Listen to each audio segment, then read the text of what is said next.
Social media যতটুকু পারা যায় অ্যাভয়েড করা। আমরা যে পরিমাণ সোশ্যাল মিডিয়াতে সময় ব্যয় করি, এটা আমাদের বেশিরভাগ মানুষের ক্ষেত্রেই এটা ওয়েস্ট অফ টাইম।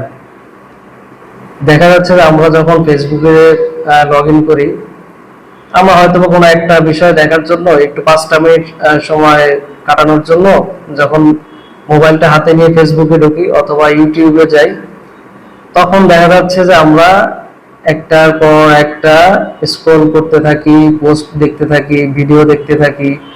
তো এইগুলো যখন দেখতেছি একটা এন্টারটেইনমেন্ট হচ্ছে এবং এইটা আমাদের করতে খুব ভালো লাগে। তখন আমরা 5 মিনিটের জায়গায় কখন যে আমাদের 30 মিনিট 1 ঘন্টা পার হয়ে যায়, এটা আমরা কেউ আসলে বুঝতে পারি না। তো এই জন্য আপনাকে সোশ্যাল মিডিয়াটা একটা নির্দিষ্ট সময় বেঁধে দিতে হবে, কারণ হ্যাঁ, আপনাকে এটা ব্যবহার করতেই হবে, এটা স্বাভাবিক। এখন বর্তমানে এটা অনেক বড় কমিউনিকেশনের প্ল্যাটফর্ম।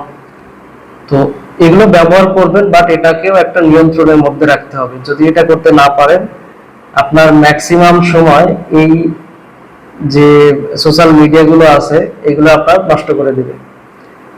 বিশেষ করে দিনের শুরুতে সোশ্যাল মিডিয়া একেবারে অ্যাভয়েড করাটা সবথেকে উত্তম। তো সবাই চেষ্টা করবেন যে সোশ্যাল মিডিয়াটা নিয়ন্ত্রণে রাখতে।